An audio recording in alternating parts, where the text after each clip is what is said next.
সিন্ধু নদী ভারতবর্ষের নিয়ন্ত্রণাধীন যে অংশ আছে আমাদের লাদাখ এলাকায়, সেটা ছেড়ে পাক নিয়ন্ত্রণাধীন যে অংশ আছে পিওকে, পাক অকুপাইড কাশ্মীর, এই অংশে প্রবেশ করে সিন্ধু নদী। তো অদ্ভুত, প্রথম গেছে পূর্ব থেকে পশ্চিমের দিকে, পশ্চিম থেকে সে ডাউনওয়ার্স হয়েছে দক্ষিণের দিকে। এক অদ্ভুত নদীর গ্রাফটা লাদাখ থেকে গিলগিট বাল্টিস্তান সেখানে প্রবেশ করে কিন্তু এই অংশটা। তো এবার প্রধান প্রবেশ অঞ্চল হচ্ছে খাপলু, এটা হচ্ছে স্কারদু এলাকা। এখান থেকেই পিয়কের ভিতর সিন্ধু নদী মেন রিভার হিসেবে স্পষ্টভাবে দেখা যায়। এই অংশটাকে আমরা বলতে পারি বা বলা হয় আপার ইন্ডাস বেসিন, অর্থাৎ ইন্ডাস বেসিন এটা উপরের দিকে অংশ আর কি, পশ্চিম দিকে যায়, পশ্চিম থেকে দক্ষিণ দিকে যায়। সম্পূর্ণ পিয়কেটার কথা, শুধু পূর্ব থেকে পশ্চিম নয়, সেটা যখন এদিকে আসে সেই দীর্ঘটা বড়, মানে পশ্চিম থেকে যখন দক্ষিণের দিকে যায়। তা আমরা প্রধান ধাপগুলো হচ্ছে স্কারদু বেসিন, এখানে নদী চওড়া শান্ত। রন্ডু গৌর্জ, ভয়ঙ্কর গিরিখাত, ভয়ঙ্কর গভীর গিরিখাত। এবার গিলগিট শহরের কাছে এখানে কিন্তু এসে গিলগিট যে নদী তা কিন্তু সিন্ধুর সাথে মিশে যায়। এরপর হচ্ছে নদী আবার এখানে ছোট হয়েছে, সরু, ওরম চওড়া হয়ে চলতে চলতে সংকীর্ণ হয়ে গেল। সংকীর্ণ হওয়ার পরে কী হলো, গতি বেড়ে গেল, গতিশীল নদী হয়ে গেল। এই এই জায়গার পর থেকে সে খাইবার পাখতুনখোয়ার দিকে চলে যায়। পাকিস্তানের একটি প্রদেশ খাইবার পাখতুনখোয়া, আমরা জানি যেটা লাগোয়া হচ্ছে আফগানিস্তান। এবার পিওকে অংশে নদীর প্রকৃতি কীরকম ধরনের, এখানে হচ্ছে পাহাড়ি গ্লেসিয়ার রিভার আছে অনেকগুলি, সেখান থেকে কিন্তু জল আসে সিয়াচান থেকে, বাল্টোরো থেকে, বিয়াফো থেকে, এবং কারাকোরামের অন্যান্য গ্লেশিয়ার থেকেও কিন্তু এই সিন্ধু নদীতে জল আসে। কি অদ্ভুত ব্যাপার ভাবুন, একদিকে হিমালয় তিব্বত থেকে সৃষ্টি, সেখান থেকে চলেছে তিব্বতে অনেকটা চলে, সেখান থেকে ঢুকছে ভারতবর্ষের লাদাখ অঞ্চলে, সেখান থেকে পিওকে হয়ে খাইবার পাখতুনখোয়ার দিকে যাচ্ছে। যাই হোক, এবার একটা বিপজ্জনক দিক আছে, এই জল হঠাৎ বেড়ে যায়, গ্লেশিয়ার লেক আউটবাস্ট হয়, ফ্লাড হয়, খুব বন্যা হয়, ভূমিতে ধস হয়। আর যেহেতু গিরিখাত চৌকাটা সংকীর্ণ, সংকীর্ণ একটা পাহাড়ের মধ্যে দিয়ে চওড়া একটা নদী, প্রচুর তার জল, সে যখন কোনো সংকীর্ণ জায়গার মধ্যে ঢুকে পড়ে তখন তার যে গতিবেগ, স্রোত প্রচণ্ড বেড়ে যায়। এই জন্য পিওকেতে যে সিন্ধু নদী তার সভ্যতা করাচ্ছে থেকে বেশি ডিস্ট্রাকটিভ পাওয়ার হিসেবে কাজ করেছে, ধ্বংসাত্মক শক্তি হিসেবে কাজ করেছে। এবার পিওকে ইন্ডাস যে বেল্ট, সেই ইন্ডাস বেল্টের আবহাওয়াটা কীরকম বা পরিবেশই বা কীরকম। শীতে এখানে -20 ডিগ্রি অবধি নেমে যায়, গ্রীষ্মে 30 থেকে 35 ডিগ্রি সেন্টিগ্রেড থাকে, ঠিক আছে। বৃষ্টি এখানে কম হয়, বরফ আর হিমবাহই প্রধান জলের সোর্স।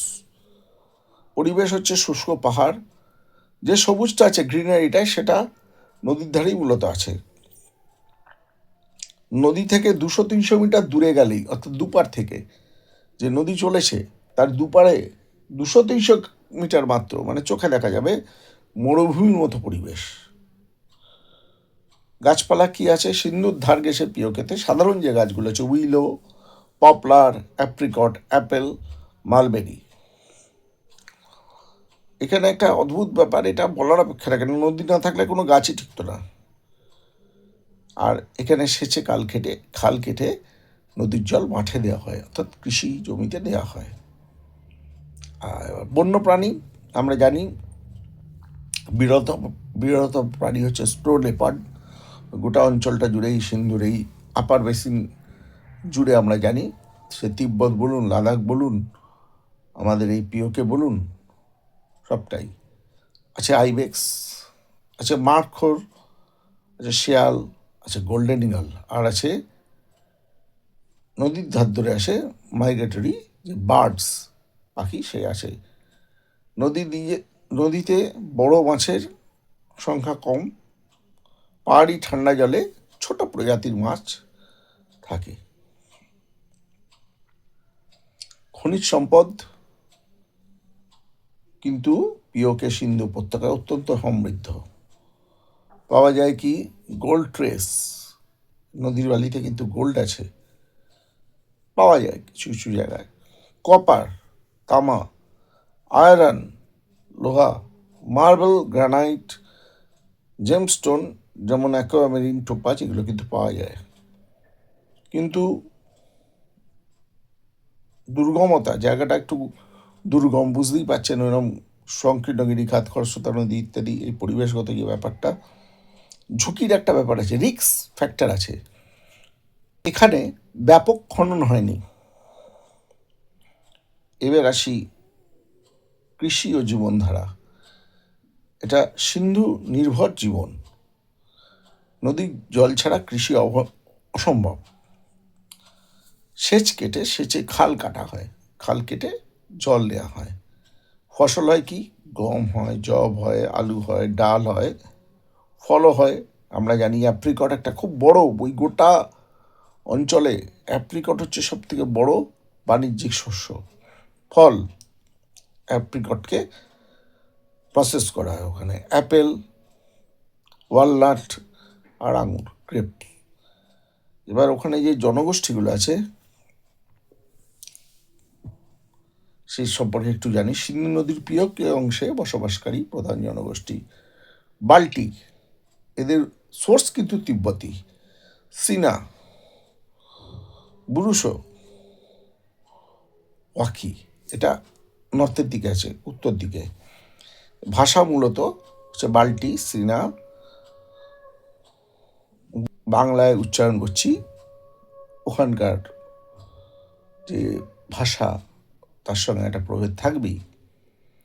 ইন্দো, এটা ইন্দো আর্য ও তিব্বতী ভাষার সংস্করণ, মিশ্রণ, একটা মিক্সড ভাষা। সবথেকে গুরুত্বপূর্ণ প্রশ্ন, পিওকের এই অংশটা যেখান দিয়ে সিন্ধু বইছে তার আশপাশে বা ইন্ডাস ভ্যালি সিভিলাইজেশনের কোনো শহর পাওয়া গেছে কি? না, একটা পূর্ণাঙ্গ ইন্ডাস ভ্যালি সিভিলাইজেশনের শহর পাওয়া যায়নি।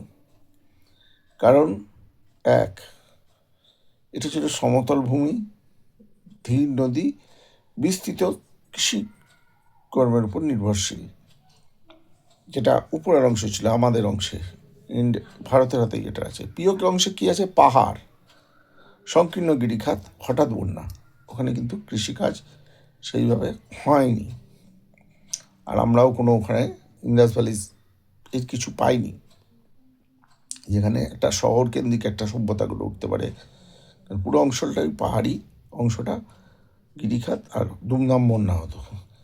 এখানে পাওয়া গেছে শুধু প্রাচীন শিলালিপি পাওয়া গেছে কিছু, আর পেট্রোগ্লিফ অর্থাৎ রক কার্ভিং, যেগুলো যাযাবর বা শিকারী বা বাণিজ্য পথের চিহ্ন, এগুলো পাওয়া গেছে। তাহলে এই পিওক অংশে সিন্ধু নদীর ঐতিহাসিক ভূমিকা কি? সভ্যতা নয়, পথ আছে, ট্রানজিট করিডোর এটাকে বলা যেতেই পারে। মধ্য এশিয়া এবং ভারতীয় উপমহাদেশের সঙ্গে যে সংযোগকারী রাস্তা, এখান দিয়েই গেছে।